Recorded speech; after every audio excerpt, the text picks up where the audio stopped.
I want to talk about uh, vetting effectively. We're going to get to the Obama thing. I want to get to a completely different subject after the Obama thing.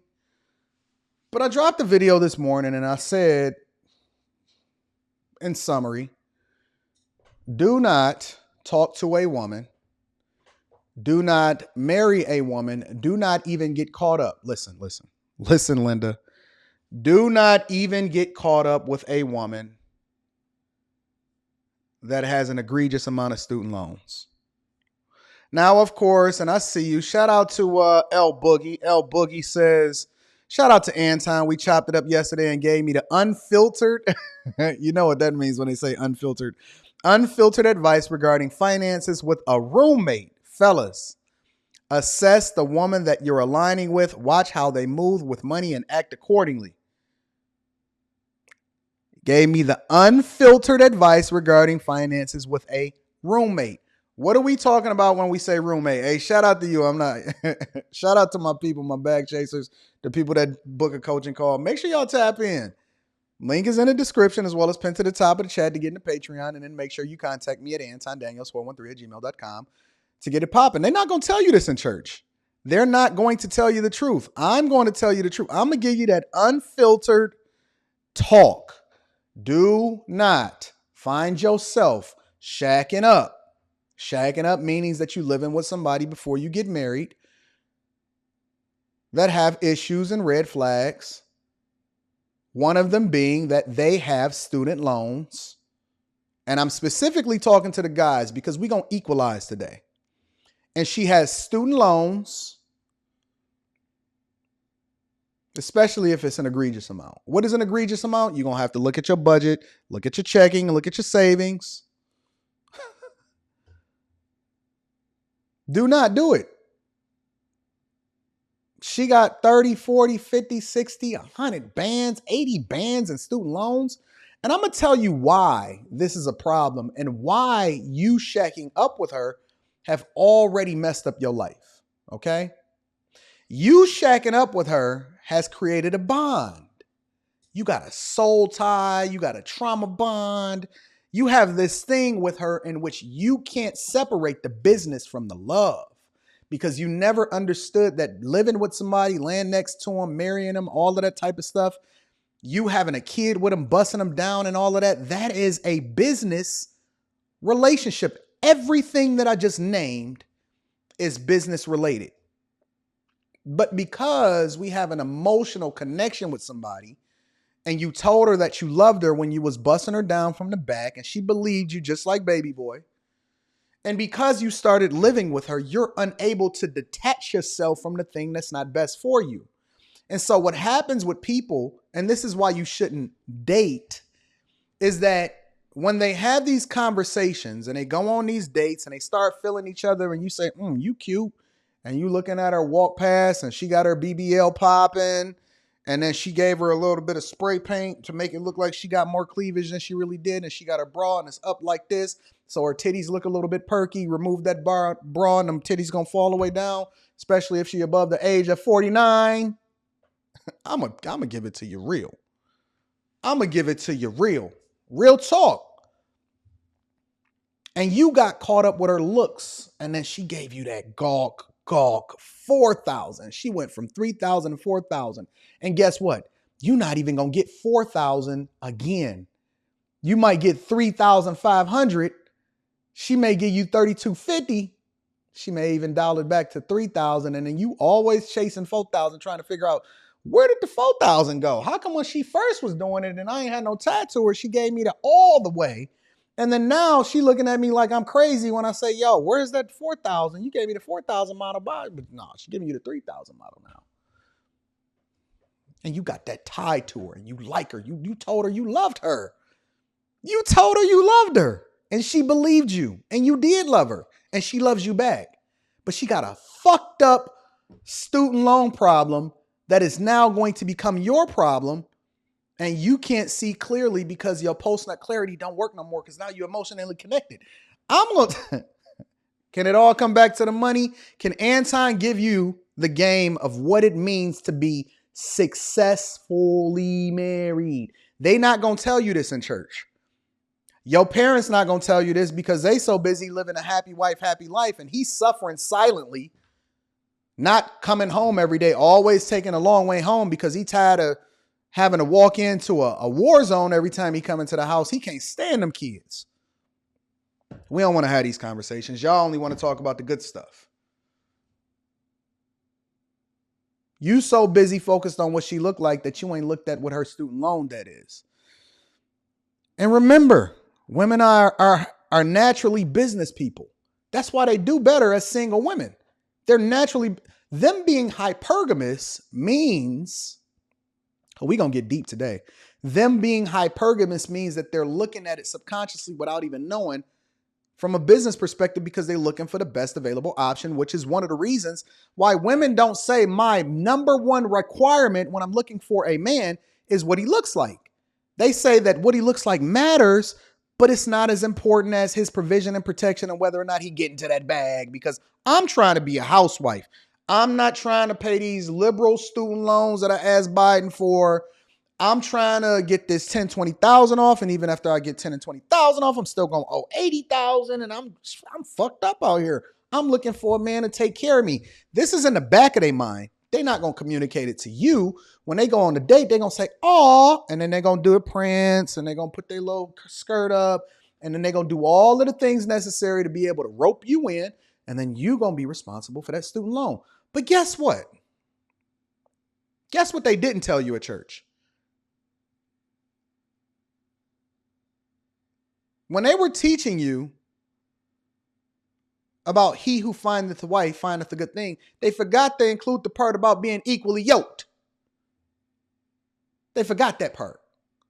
Because I'm going to tell you, if you fucked up and your credit is shot, or you living with your mom in your mom's basement, guess what it is? Well, guess what it is? It's a no-go for her. She might let you bust it down because she didn't know how fucked up your situation is. But if you think that she gonna be moving you into her place to live with you and trauma bond, considering your fucked up circumstances, you got another thing coming. So now when we start to look at it from a business perspective, remember when y'all was laughing at me and you said Anton crazy because he look at marriage as a business first? Because you can't really have the love and the support and love making and the busting down and the Gawk 3000 because in the back of your mind, you got to make that $1,200 student loan payment every month, man. You got to make it for the next fucking 6, 7 years, 8 years. After the taxes that you pay to the federal government. And they laughed at me. They said, "Anton, you crazy. Marriage is about love. Why do you look at marriage as a business first?" Because in order to be able to love you effectively, we're going to have our business in order. That don't make sense to you? Huh? In order to really be able to love you the way that I want to love you, you're going to have your business in order, baby girl. So why should I? And listen, I'm not talking about somebody that got it out the gate, because when I met Rita, if we just want to be absolutely honest, and she don't care, she had only been in school for a little bit. So she only had like $9,000 in student loans, and that wasn't shit to me. You know what I'm saying? But it's something, and I'm not saying that if she got 20, 15, we can even go to 23,000. But when you sitting on $100K, when you sitting on a small house and you still after January this year, because Biden said, "Listen, I'm not fucking with y'all after this. Don't ask me for another dime." When you have to go January after this year and you have to make them student loans payments and you look at your statement and the majority is going to the interest and it ain't going to the principal, we got a problem. We got a problem. In the same way that you wouldn't talk to a woman with small kids because you don't want to be a stepfather. See, a lot of these men that are on the internet having these conversations are only looking at it from a vanity perspective. They're not looking at it from a business perspective. And so they will tell you, don't talk to a woman with small kids because you don't want to be a stepfather, but they're not telling you to not talk to a woman with small of bad news. And the bad news is, no, you're going to have to take care of yourself. You have to show, see, showing yourself worthy of a wife is first showing yourself worthy of being a responsible human being. Show me that you are a good steward and you can make, because if you can't make smart, responsible decisions and you went and got a ballerina dance theater degree, a basket weaving degree for 100,000 plus, if you're unable to make smart, wise decisions, then what can you help me with? Why should I take your opinion into consideration and you can't even survive by yourself as a human? This is called vetting effectively. Listen, you see this picture right here? You see them? This marriage date? This man has a gray beard. You see the gray coming through here? Let me blow it up for you just so you can see it. See the gray? That means he worked his whole fucking life to get here. He worked his butt off. He's focused. And you see her expression? She got an expression of relief because she's saying that, yeah. Woo! I dodged the bullet because I finally got me one that's going to take care of these student loans. So you thought it was about the D. It wasn't about the D. She was getting that from the dude that was sleeping in his mother's basement. That's why he worked so hard with the D, because that's how he can secure that relationship. It wasn't about the D. It wasn't about that D. It wasn't about the D. It was about the debt. Not the dick. It was the debt that she was chasing. She was looking for somebody to give her that money to pay off the debt, not the D. She got a vibrator for that. She got that rose for that. She ain't tripping off that. She ain't tripping off that. What? You thought you was laying it down. Yeah.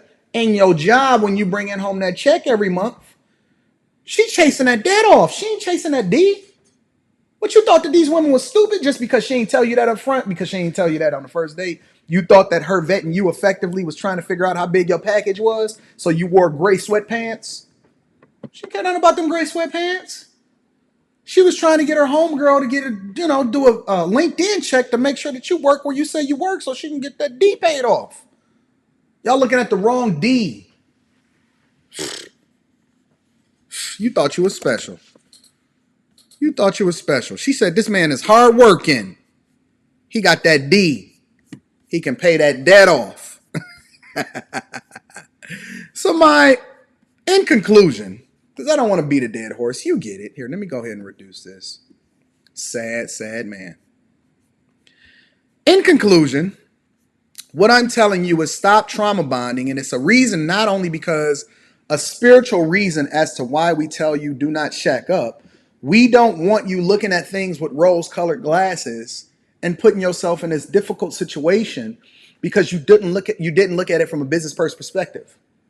See, the thing about the Bible and spirituality is that it is a business first book. It's a if-then statement. The word is if-then. If you keep my commandments, then you will be blessed.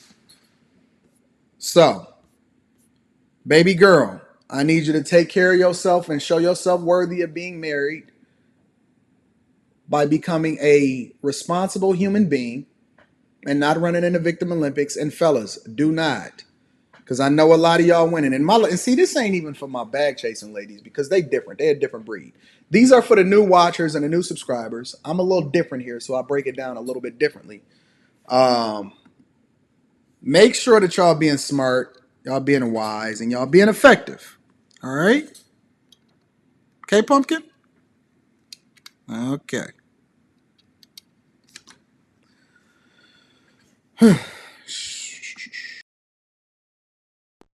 Shout out to Q. Q said, should a woman worried about a man's student loan debt too? Yeah, that goes without saying, baby girl. Absolutely. How he gonna make sure he take care of you and he can't even take care of himself? Should a woman worry about a man's student loan? Absolutely. But see, I already thought that went without saying because y'all always looking at whether he can provide or protect.